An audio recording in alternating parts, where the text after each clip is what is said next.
welcome back to Insight here at i24 News. We're now joined in the studio by Henrique Cymerman, who just returned recently from Hevpeyvîna, where he had a very exclusive interview with the Kurdish president, Masoud Barzani, here. Someone that does not give interviews very often, is a very hard man to get access to. Well, now for our viewers, take a look at part of this interview. I understand you're building a state. Why, in your opinion, Kurdistan should be created?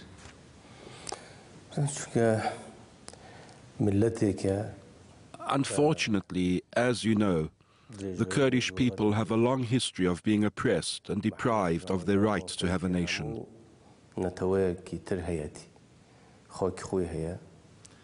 They have lands, they have their own culture, they have their own language, and they have all the pillars for being a nation state. But after the First World War, that right was taken from the Kurds. Now we can see the Sykes-Picot agreements are dying in a way. What will be the new configuration of this area, really?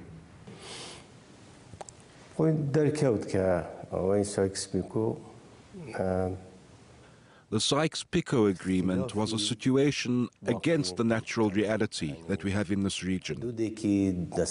The problem is that they were not natural borders, but imposed ones. From now on, the configuration of these border areas should be in a way that we can describe them as natural and that reflect the reality on the ground. So let's wait and see how this configuration is going to be. What will happen in the future to countries like Iraq and Syria?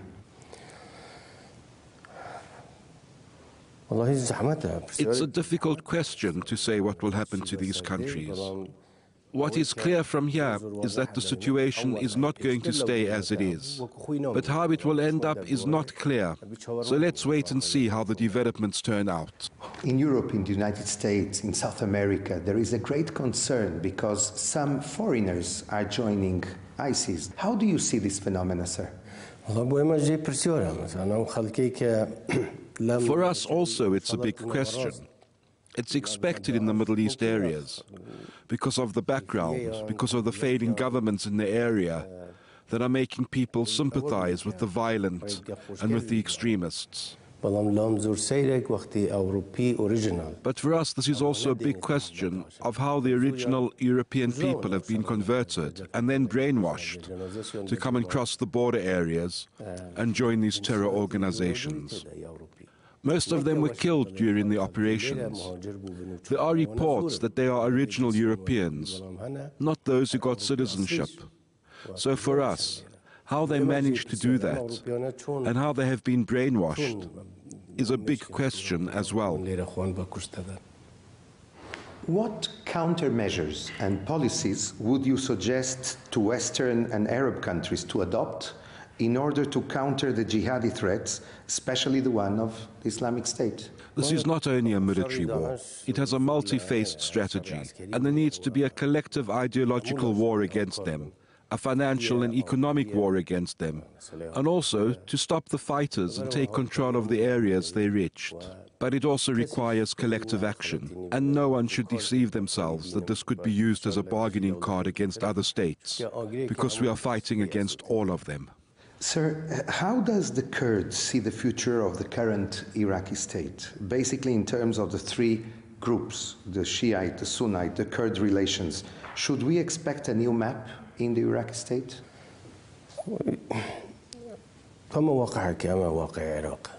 This is the reality on the ground in Iraq. Iraq has three main components, and the options are very limited. Either to live together in a consensual way, where the rights and duties of each component is clear, or to choose another way to safely and peacefully coexist. They all have to be partners and cooperate in a peaceful and coexisting way. And now, with this new Iraqi government, there is a new environment where there is more cooperation between the parties. So let's see how it goes. Is a confederation a possible scenario? Maybe this will be part of a successful solution. Are you happy enough with the international cooperation? I understand there are 60 countries in the coalition. Is there something you want to ask to the world?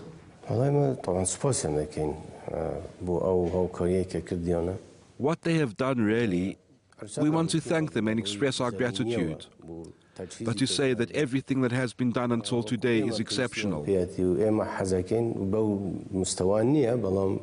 But what we needed and what we expected is not completely fulfilled yet.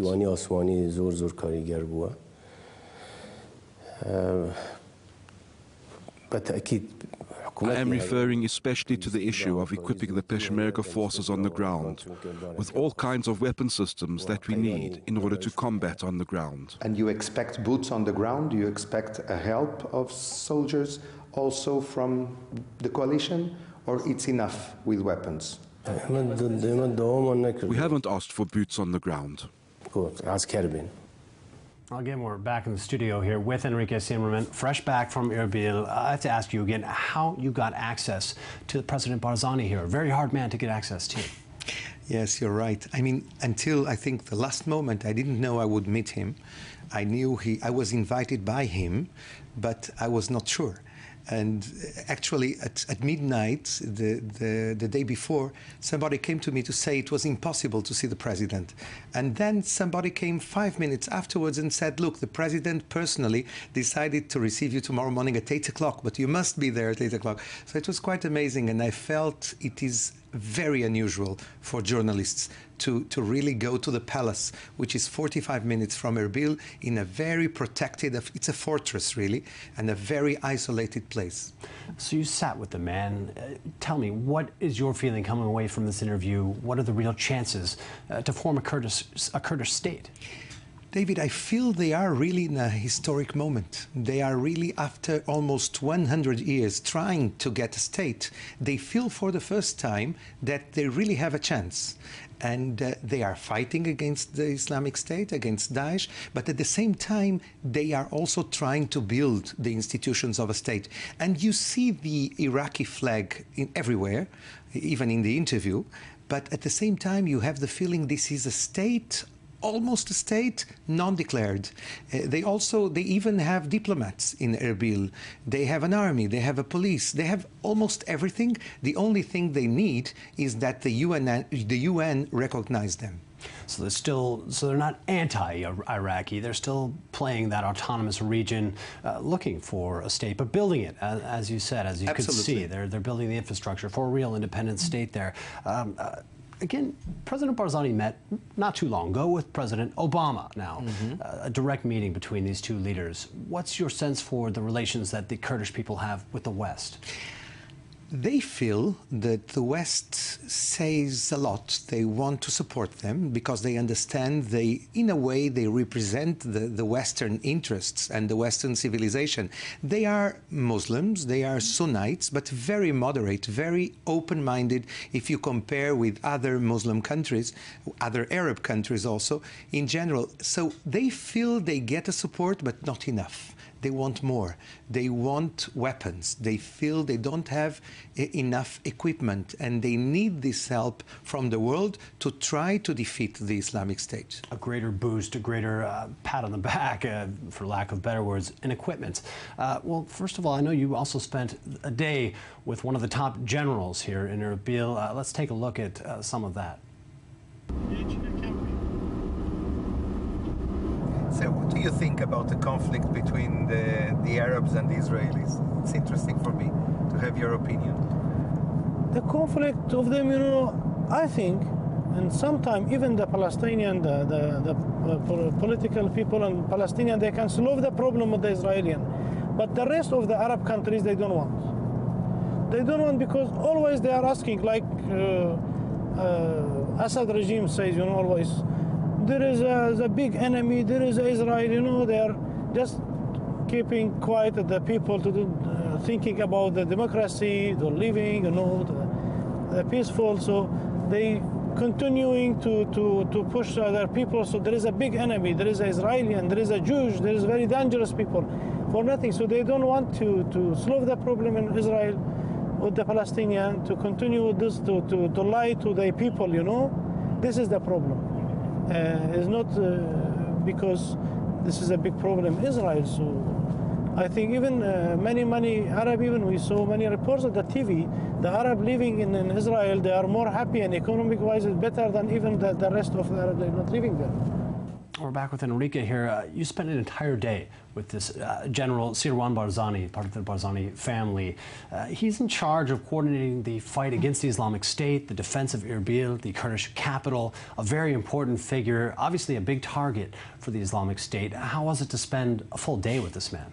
It was really interesting because Barzani, he was a general very young, but then he went to become a businessman. And suddenly, some months ago, his uncle, the president, Masoud Barzani, called him and said, look, you must save Erbil, our capital. The Islamic State is now 25 kilometers, 15, 16 miles away from Erbil, so you must stop them. And he came back. And with his men, they are called the Front Six. They really, and they have 15,000 men and in that area. And they protect them, they protect him. And suddenly he said to me, you know something, let me show you the front. So we went in his car, and there was also somebody shot the car in a certain moment. And for him, it was like routine. While you were in the vehicle? Yeah, exactly. Shots we were fired me on the and vehicle. my crew, and we were in the car. And he suddenly said, no, it's nothing, that's nothing, it's okay. And he stopped in the middle, you know, to show to us exactly the front and the Martyr Square he's building. Quite an amazing person. And what I understand is that since he's there leading those forces of the Peshmerga, those who are ready to die, as they say in Kurd, he came and he said, we are going to change the situation. And actually now they